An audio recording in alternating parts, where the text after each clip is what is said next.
Welcome back to my channel. അപ്പോൾ ഇന്ന് നമ്മുടെ സദ്യ വിഭവമായ ഓലനുമായിട്ടാണ് എത്തിയിട്ടുള്ളത്. നമുക്ക് വളരെ സിമ്പിളായിട്ട് പെട്ടെന്ന് ഉണ്ടാക്കാൻ പറ്റുന്ന ഒരു റെസിപ്പിയാണിത് കേട്ടോ. അപ്പോൾ കുറച്ച് സാധനങ്ങൾ മാത്രം മതി നമുക്കിത് ഉണ്ടാക്കി എടുക്കാനായിട്ട്. ഇതിനുവേണ്ടി കുറച്ച് സാധനങ്ങളെന്ന് പറയുന്നത്, ഫസ്റ്റ് നമുക്ക് വേണ്ടത് കുമ്പളങ്ങയാണ്. കുമ്പളങ്ങ ഇങ്ങനെ ഈ ഒരു പീസസ് ആയിട്ട് കട്ട് ചെയ്ത് വെച്ചിട്ടുണ്ട്. പിന്നെ ഒരു 4 പച്ചമുളക് നെടുകയാണ് കീറിയിട്ടിട്ടുള്ളത്, 2ആയിട്ട് കീറിയിട്ടിട്ടുണ്ട്. പിന്നെ നമുക്ക് വേണ്ടത് പയർ, വൻപയറാണ് എടുത്തിട്ടുള്ളത്. അത് വേവിച്ചാണ് ഞാൻ വെച്ചിട്ടുള്ളത്. കുക്കറിലിട്ടിട്ട് അല്ലെങ്കിൽ കുതിർത്തിട്ടൊന്ന് വേവിച്ചെടുക്കുക, അല്ലെങ്കിൽ കുതിർക്കാതെ ജസ്റ്റ് ഒരു 4 വിസിൽ വരുമ്പോഴേക്കും പയർ വെന്തിട്ടുണ്ടായിരിക്കും. പിന്നെ ആ പയറിന് വേവിച്ച ആ വെള്ളം കൂടെ ഞാൻ എടുത്ത് വെച്ചിട്ടുണ്ട്, പയർ വേവിച്ച വെള്ളം. ഈ പയർ വേവിച്ച വെള്ളത്തിലാണ് ഞാൻ കുമ്പളങ്ങ വേവിച്ചെടുക്കുന്നത്. അഥവാ പയർ വേവിച്ച വെള്ളം ഇല്ലെങ്കിൽ ജസ്റ്റ് സാധാരണ വെള്ളത്തിൽ കുമ്പളങ്ങ വേവിച്ചെടുത്താൽ മതിയാവും. പിന്നെ നമുക്ക് വേണ്ടത് ഒന്നാം പാല് 1 കപ്പോളം ഞാൻ എടുത്ത് വെച്ചിട്ടുണ്ട്. പിന്നെ രണ്ടാം പാല് ഒരു 1.5 കപ്പോളം ഉണ്ട്. അപ്പോൾ ഇത്രയും സാധനങ്ങളാണ് നമുക്ക് വേണ്ടത്. പിന്നെ കുറച്ച് ഉപ്പും കുറച്ച് വെളിച്ചെണ്ണയും കടുകും നമുക്ക് വേണം. അപ്പോൾ ഇത്രയും സാധനങ്ങൾ കൊണ്ട് നമുക്ക് നല്ലൊരു അടിപൊളി ഓലൻ ഉണ്ടാക്കി നോക്കാം. അതിനുവേണ്ടി നമുക്ക് ഫസ്റ്റ് ചെയ്യേണ്ടത്, ഈ കുമ്പളങ്ങ നമ്മൾ കട്ട് ചെയ്ത് വെച്ചിട്ടുള്ള കുമ്പളങ്ങയും പച്ചമുളകും നമ്മളൊരു പാത്രത്തിലേക്ക് ഇട്ട് കൊടുക്കുക. ഞാനിവിടെ മൺചട്ടിയാണ് എടുത്തിട്ടുള്ളത്. എന്നിട്ട് ഇത് ഇട്ട് കൊടുത്തതിന് ശേഷം നമ്മൾ ചെയ്യേണ്ടത്,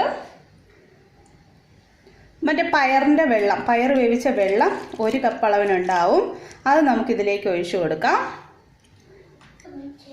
ഇതിലേക്ക് ആവശ്യത്തിന് നമുക്ക് കുറച്ച് ഉപ്പ് കൂടെ ഇട്ട് കൊടുക്കാം.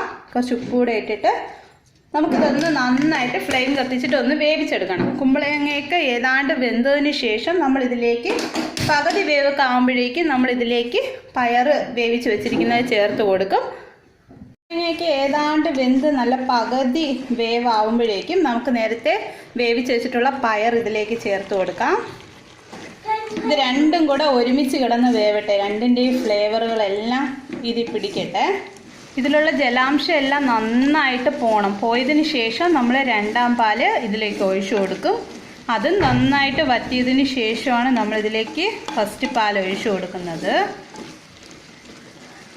ഇതിലെ ജലാംശം എല്ലാം പയറിൻ്റെ ആ വെള്ളമൊക്കെ പോയിട്ടുണ്ട്. ഇനി നമുക്ക് രണ്ടാം പാൽ ഒഴിച്ചു കൊടുക്കാം. രണ്ടാം പാൽ ഒരു 1.5 കപ്പേ ഒഴിക്കാൻ പാടുള്ളൂ.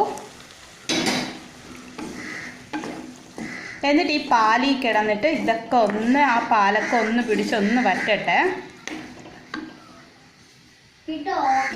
ഇതിലേക്ക് ഏതാണ്ട് നന്നായിട്ട് ഈർപ്പമൊക്കെ നന്നായിട്ട് വറ്റിയിട്ടുണ്ട്. രണ്ടാം പാലിൻ്റെ വെള്ളമൊക്കെ ഏതാണ്ട് പോയിട്ടുണ്ട്. ഇനി നമുക്ക് ഒന്നാം പാൽ ഒഴിച്ചതിന് ശേഷം ജസ്റ്റ് ഒരു ചെറിയ തിള വന്ന ഉടനെ നമുക്ക് ഓഫ് ചെയ്യാം. അതിനു മുമ്പ് ഉപ്പൊക്കെ പാകത്തിനാണോ എന്ന് നോക്കുക.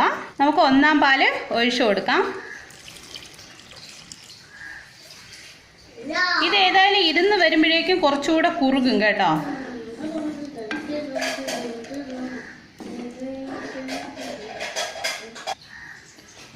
അറൗണ്ട് 1 കപ്പ് ഒന്നാം പാലാണ് നമ്മൾ എടുത്തിട്ടുണ്ടായിരുന്നത്. ഇതൊന്ന് തിള വരുമ്പോഴേക്കും നമുക്കിതൊന്ന് ഓഫ് ചെയ്ത് കൊടുക്കാം. അപ്പോഴേക്കും നമ്മുടെ ഓലൻ ഇവിടെ തയ്യാറായിട്ടുണ്ടാവും. കുറച്ച് പച്ച കറിവേപ്പില നമുക്കിതിലേക്ക് ഇട്ട് കൊടുക്കാം. ഏറ്റവും ലാസ്റ്റ് ഇതിൻ്റെ പുറത്ത് നമുക്ക് കുറച്ച് വെളിച്ചെണ്ണയോടെ വിതറി കൊടുക്കണം. ഇത് തിളച്ച് വരുമ്പോഴേക്കും നമുക്ക് ഫ്ലെയിം ഓഫ് ചെയ്യാവുന്നതേ ഉള്ളൂ. ഏതാണ്ട് ഇതിലേക്ക് ചെറിയ കുമിളകളൊക്കെ വന്ന് തുടങ്ങിയിട്ടുണ്ട്. ഇതിലേക്ക് നമുക്ക് 1 ടേബിൾ സ്പൂൺ പച്ച വെളിച്ചെണ്ണ ഒഴിച്ചു കൊടുക്കാം. പച്ച വെളിച്ചെണ്ണ തന്നെ ഒഴിക്കണം. പച്ച വെളിച്ചെണ്ണ ഒഴിച്ചതിന് ശേഷം ഒന്ന് മിക്സാക്കി കൊടുത്തതിന് ശേഷം ഉടനെ തന്നെ നമ്മളിത് അടച്ച് വെക്കണം. ഫ്ലെയിം ഓഫ് ചെയ്തിട്ട് അടച്ച് വെച്ചിട്ട് ഇത് തണുക്കുമ്പോഴേക്കും കുറച്ചുകൂടെ നന്നായിട്ട് കുറുകും. ആ കുറുകുമ്പോഴേക്കും നമ്മൾ ഇലയിലേക്ക് വെക്കുമ്പോൾ ഒഴുകി പോകാത്ത രീതിക്ക് ഓലൻ ഇലയിൽ തന്നെ ഇരിക്കും. അപ്പോൾ നമുക്ക് ഇതിൽ വെള്ളം ഒന്നും ചേർത്തിട്ടില്ല, നമ്മൾ ജസ്റ്റ് തേങ്ങാപ്പാൽ മാത്രമാണ്. വെള്ളം ചേർക്കുകയാണെങ്കിൽ ഇലയിൽ നിന്ന് ഒഴുകി പോകാൻ സാധ്യതയാണ്. അപ്പോൾ നമ്മുടെ ടേസ്റ്റി ആയിട്ടുള്ള ഓലൻ ഞാനിവിടെ തണുത്തതിന് ശേഷം എടുത്ത് വെച്ചിട്ടുണ്ട്. അപ്പോൾ എല്ലാവരും ഇത് ട്രൈ ചെയ്ത് നോക്കുക. വളരെ സിമ്പിളാണ്, പെട്ടെന്ന് തന്നെ ഉണ്ടാക്കിയെടുക്കാൻ പറ്റുന്ന റെസിപ്പിയാണ്. അപ്പോൾ എല്ലാവരും ഇത് ട്രൈ ചെയ്ത് നോക്കുക. Thank you for watching. Bye bye.